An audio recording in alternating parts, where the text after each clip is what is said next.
ito mga kamangga, 31 Daffy kagabi, pang 30 Daffy kahapon, tapos kagabi ay inulan ng malakas, mga nagsimula ng 4:20 hanggang 5:40. Yun ay sobrang lakas na ulan, no? And then after mga 6 PM to 8 PM ay inulan na naman ng bahagyang ulan, konting ulan lang pero tuloy-tuloy. So ito po ang naging resulta. Ayan, talagang may tinamaan dito. Ito, tinamaan ng anthracnose ito. So bilang baguhang manggero ay nag-experiment tayo ng ibang protocol naman. Yung ganito kasi yung iba, nag-emergency spray sila or emergency hugas sabi nila. So ako ay magta-try ako ng hindi ako mag-spray. Bakit? Dahil meron pa naman akong nakikitang iilang ayan, no, mga pollinators natin na pwede pa nilang pwede pa ma-pollinate or pwede pa yung mga huling bulaklak dito katulad nito ay para ma-pollinate pa nila. Ayan. So ayun, no.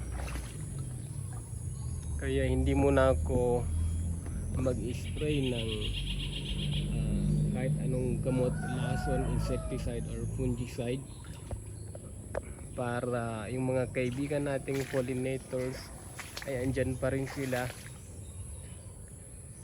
Ito po ay aking sariling experiment lamang na protocol. Hindi ko po ito sinasabi para gayahin nyo, no, mga kamangyero. Pero ang resulta po nito ay aking ipopost din sa YouTube channel natin. Ito, tinamaan na ng scab. Ayan, no. Yan. Yan, scab na yan. Yan. Ito. Dahil sobrang lakas ng ulan kagabi.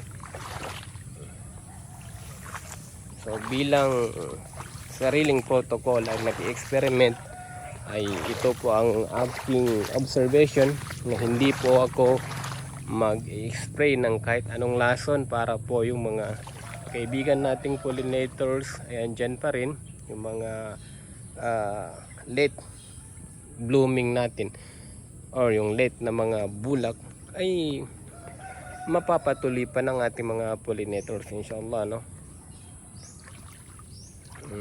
Ito. Yan.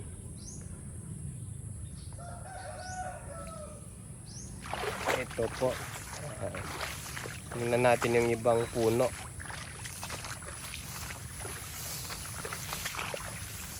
Ito, maraming butil. Alhamdulillah.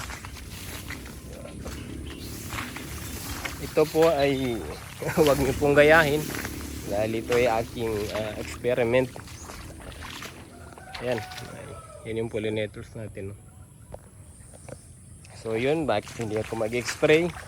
Dahil marami pa tayong nakikitang mga pollinators na mga kaibigan natin na baka sakali yung mga late na mga bulak ng ating mangga ay pwede pa ma-pollinate ng ating mga pollinators.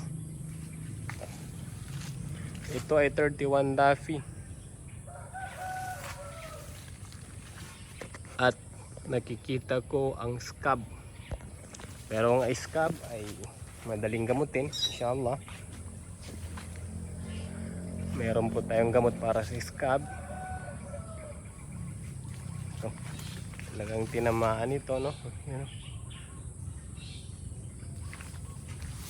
So, libot tayo. Ito. Talagang tinamaan pang 31 Daffy, 30 Daffy kahapon. Kagabi ay inulan ng malakas. Ito. Yan. Pero alhamdulillah marami pa rin naiwan kahit papaano. Ito.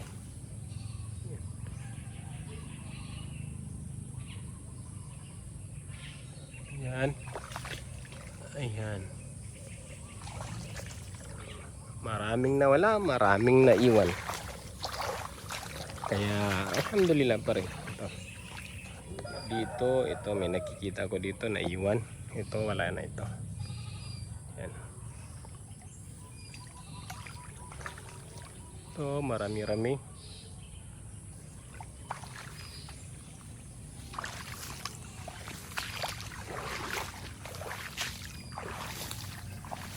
May tinamaan talaga. Is okay pa, no? So hindi tayo magkakandak ng emergency or hugas. Dapat yung iba nagkakandak na ng hugas sa mga ganitong edad, 31 dafi or 32. Pero bilang experiment, hindi tayo magkakandak. Tingnan natin. Ito tinamaan, ayan. Okay, maraming salamat po, at pagkaraan ng ilang araw ay magbibideo tayo para ma-update po kayo.